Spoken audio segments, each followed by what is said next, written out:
Thank you, Jonathan, and thanks for the opportunity to have us sponsor this. Jonathan and I have been in conversation for a little over 2 years now, and have passionately discussed this. And I'm one of those folks in the the pink data up and to the right. But we kind of moved here with a sense of responsibility to the community that we're moving into, and that we have to participate, that it's not just about coming here part-time and not having our economics tied to the community. And as such, I'm building a practice here, and we're part of the community here. And as such, it's a real privilege and honor to sponsor this event. So, and part of the firm's commitment is Joe Quinlan is here. He's from the firm's CIO office, and he is the head of market strategy. And I think what he'll talk about is putting some of our issues here in Jackson into the broader context of what's going on with towns and communities around the country. So with that, Joe Quinlan.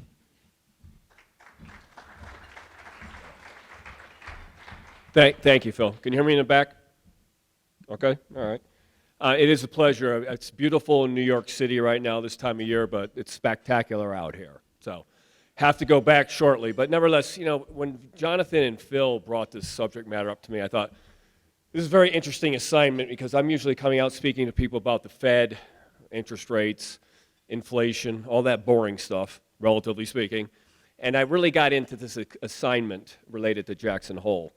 And I want to frame my conversation. Anyone here Bucks County, Pennsylvania? Anyone? A couple folks? Okay. It's a lovely place. I've lived there for 35 years. And 35 years ago, we went out there, my wife and I, drove around, thought like, wow, this is amazing. It's close to Princeton, get into New York, Philadelphia, so forth. There's fields, there's deer, wide open spaces, nice downtown, no Starbucks at that point or no big retail chains. And so for the last 35 years, it has changed. And I kind of feel that the moment you're in, and I know it's already happening as we speak, is kind of where I was, say 2-3 decades ago with Doylestown, Pennsylvania. Beautiful place. Unfortunately, it was recently ranked one of the top small towns in America to live, which just made me very upset because you can all come, but you can't stay. You feel that way? I mean, that's how you folks feel as well. So let me frame it that way because it did change. And the community, my community, had to undergo kind of transformation. More schools, more hospitals, more traffic. The farmers weren't happy until they were bought out by the big developers. And then the hunters weren't happy because there was less places to hunt. And so it really brought different conflicts to the community and how Bucks County worked that out. And by the way, it's a still work in progress, right? It's a work in progress as we speak, 30-some years later. The biggest issue for Bucks County is we live right next door to New Jersey. We don't want anyone from New Jersey coming over to Bucks County. They can't drive. They're kind of a little rude. Anyone here from New Jersey before I go on? A little rude, right? Honk the horns, for God's sake, just calm down. You ever ride a bicycle along a little river around someone from New Jersey? Look out. You literally and figuratively take your life in your hands. They can't get around you. So we're still dealing with that problem as we speak. And I think your great community has been undergoing the same issue. I've been out here many times before in the past. I was out here right as the floods hit Yellowstone earlier this year, and I was shocked just kind of the transformation, how many more people, how many more cars, how many more workers you need, and so forth, kind of the stress and strain. And I think that's emblematic of a lot of places desirably. And Jonathan, you talked about a little bit earlier this morning, and there is, for Jackson Hole, I would frame it like, you've had this splendid isolation, but it's over, right? And don't get depressed about that because you can work through that. But this is a splendid, great piece of geography that is now known, right? I go to Europe and they talk about Jackson Hole. I've been in many parts of China, Japan, Jackson Hole. It's on my bucket list, Yellowstone Park. So unfortunately or fortunately, you're known now, and you have been for quite some time. But then comes the pandemic, remote working, and Jonathan talked a little bit about this, technology. Companies can be anywhere, any place, all the time when they feel like it. And that's how their workers want to work as well, right? Our workers, even our own bank, right? They're spread out all over the country. They're not in the big cities, relatively speaking. They want to be remote. They want to be rural. They want to have this lifestyle. They want to put down the computer, walk outside and see a moose or see something that's beautiful, your landscape. So that's kind of like where we're going, and we're not going back, so to speak. So really, my best piece of advice for you, number one, is like close the airport. It's too easy to get here, right? Close the airport. I know that's a big issue. By the way, in Bucks County, where I live, that's what we did. It was very smart. The planes got bigger and bigger in Bucks County and Doylestown and to the township site. No more big planes. Because the bigger the planes, the more people. And I know tourism is hugely important. I'm being facetious to a degree. But nevertheless, these are some of the challenges you're going to have to work your way through.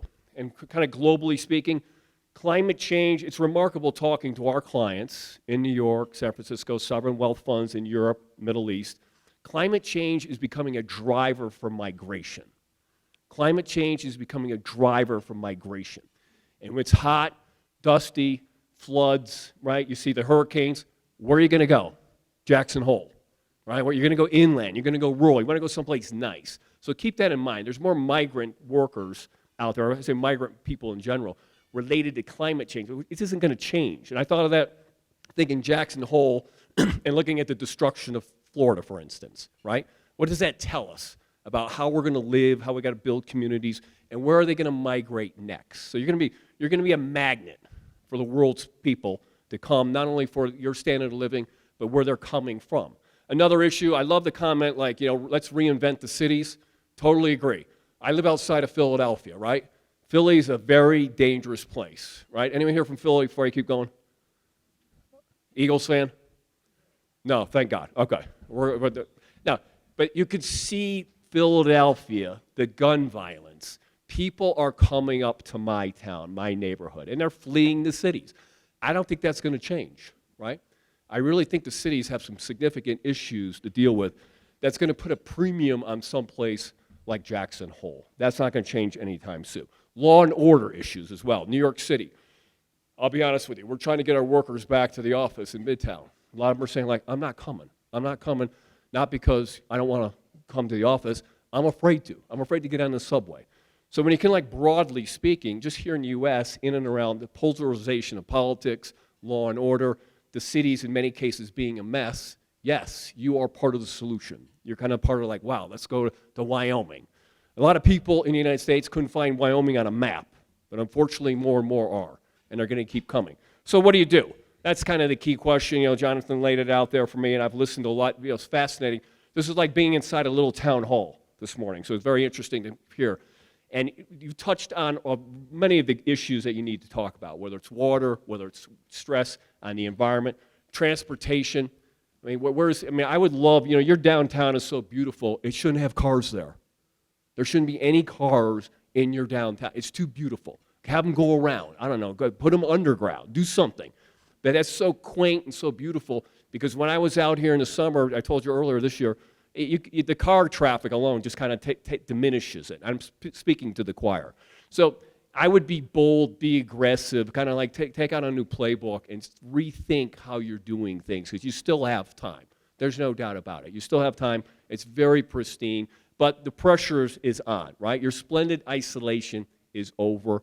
How do you deal with it? You got to work culturally together. You got to work with the outside in, big government, federal government, state government, but it can be done, and I'm really convinced of that. And then one last topic, one issue I think you should consider. And Jonathan, this is really for you, the Ellen MacArthur Foundation. Anyone heard of it? The Ellen MacArthur Foundation? Great organization, and their mantra is the circular economy. Circular economy. Anyone ever heard that term?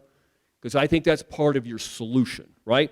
We live in a linear economy where you make it, take it, and dispose it, right? Make it, take it, and dispose it, right? What's the average lifespan of a plastic bag that you get from Duane Reade or a pharmacy? Anyone know? Average life use of a plastic bag? It's about 5, 10, 15 minutes for one plastic bag. How long does that plastic bag, however, survive? Forever, right? We got to rethink our resource management, right? And it's a circular economy where you take, make, and recycle, right? I think you could be a leader. Lead us, show us the light and how we can do things better. In the circular economy, I've seen it in the Nordic nations. That's where I first picked up on it, particularly in, say, Finland, Sweden, where they reuse everything. Everything is reused, from water to clothes to compost, you name it.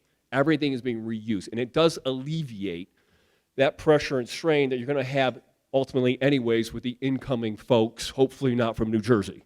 Think of it that way. So I think that's part of the solution. And I really thought long and hard, like, what can I impart you with? But go to the Ellen MacArthur Foundation, and there's some great material out there that could be a starting point, a discussion point for all you folks here today. So I'm going to stop there. Thank you, Jonathan, for having me back, or having me. Love to come back and continue the discussion because this is paradise. Thank you.